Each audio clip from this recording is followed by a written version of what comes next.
दिल्ली की एक बड़ी कॉरपोरेट कंपनी इनोवेशन टेक प्राक्ली ग्लास की चमचमाती इमारत में रोज सैकड़ों कर्मचारी आते जाते थे। हर मंजिल पर हंसी, तनाव, उम्मीद और निराशा के रंग बिखरे रहते।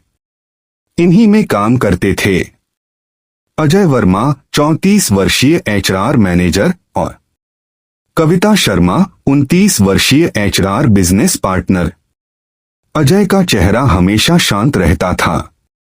भीतर कितनी भी आंधी चल रही हो, बाहर वह संतुलन बनाए रखते।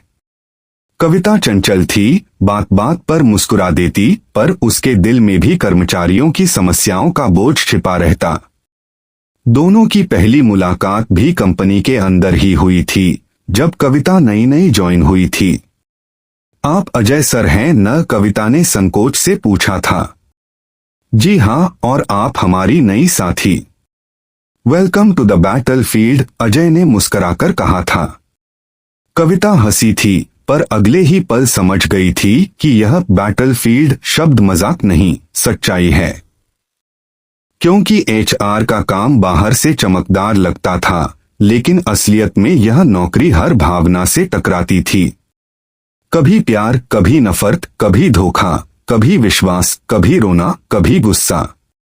एचआर होने का मतलब था किसी को नौकरी पर रखना, किसी को निकालना, किसी की सैलरी तय करना, किसी की शिकायत सुनना, कभी झूठ पकड़ना, कभी सच्चाई ढूंढना, कभी दोनों पक्षों के बीच न्याय करना, तो कभी बिना वजह गाली खाना।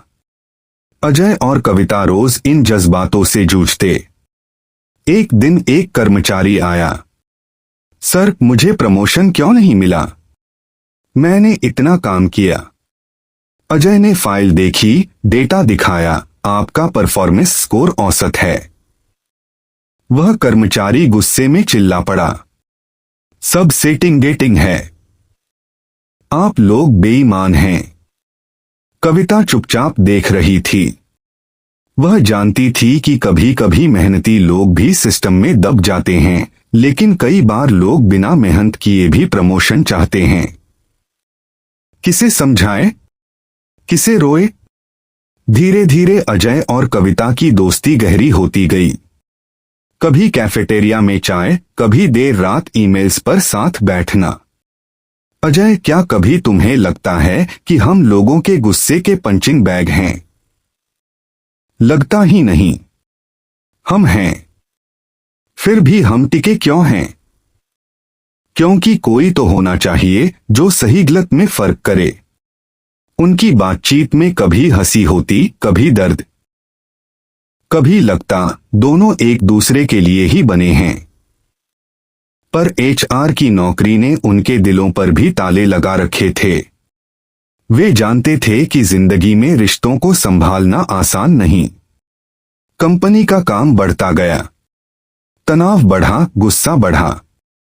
अजय और कविता की नजदीकियां भी बढ़ी।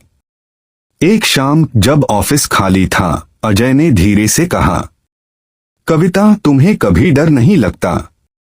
लोग हमें गालियां देते हैं, झूठ बोलते हैं, नफरत करते हैं। कविता ने उसकी आंखों में देखा। डर तो लगता है, पर तुम्हारे साथ होने से कम हो जाता है। वह पल दोनों के दिलों में कहीं छप गया। पर अगले ही दिन रियलिटी सामने थी। एक टीम लीडर और कर्मचारी की झगड़े की जांच करनी थी। दोनों पक्ष झूठ बोल रहे थे। दोनों अपनी अपनी कहानी गढ़ रहे थे। अजय और कविता ने पूरी रात सीसीटीवी फुटेज देखी, कॉल रिकॉर्ड जांची और सच सामने लाया। सुबह दोनों थके हुए थे, पर मन में सुकून था कि उन्होंने ईमानदारी निभाई।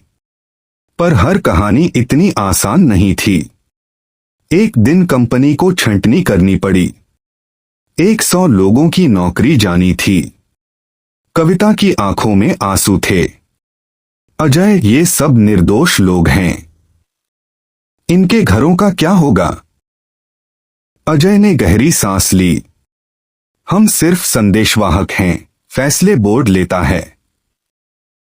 उस दिन जब उन्होंने कर्मचारियों को लेटर दिए, कई लोग रो पड़े। कई गुस्से में बोले, आप दोनों पापी हैं।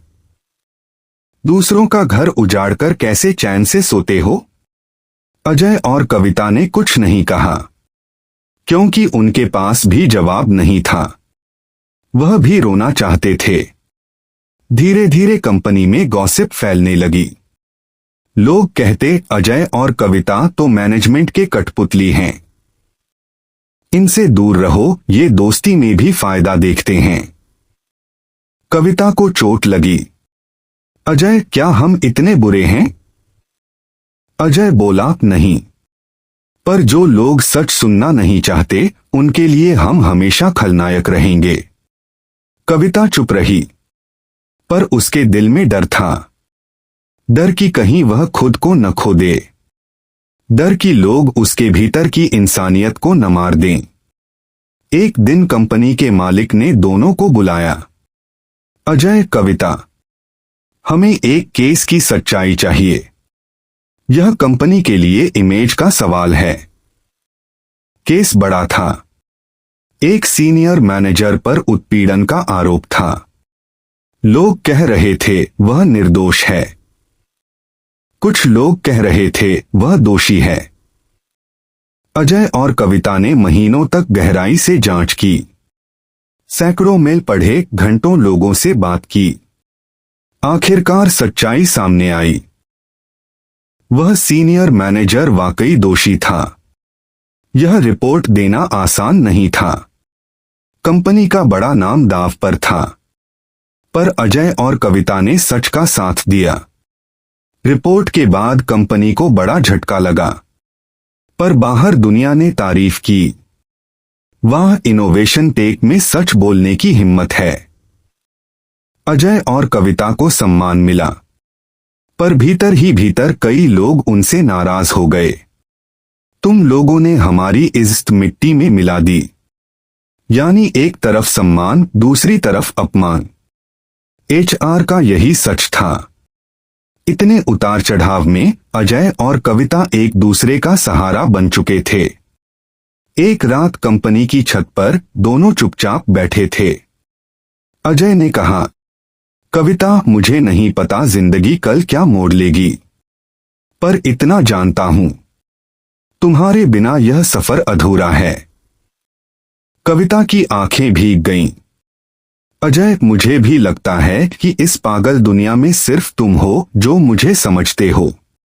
उस रात दोनों ने एक दूसरे का हाथ थाम लिया। पहली बार एचआर के दो चेहरे, जो सबके लिए पत्थर जैसे थे, इंसान बन गए।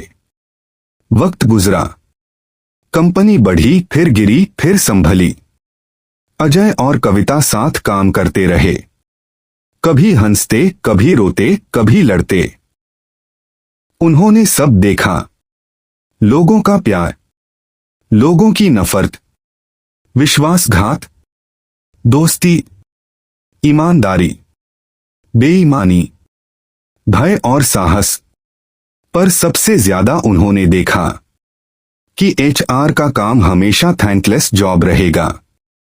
लोग प्रमोशन पाकर कभी थैंक यू नहीं कहते, पर नौकरी जाने पर गाली जरूर देते हैं। लोग अपनी गलतियों को छिपाकर सिस्टम को दोष देते हैं, पर एचआर को कभी इंसान नहीं समझते। आखिरकार अजय और कविता ने यही सीखा। जीवन में सच्चाई और ईमानदारी कभी आसान रास्ता नहीं देते, पर अंत में आत्मा को सुकून वही देता है। एचआर का काम दुनिया को खुश करना नहीं, बल्कि न्याय और संतुलन बनाए रखना है।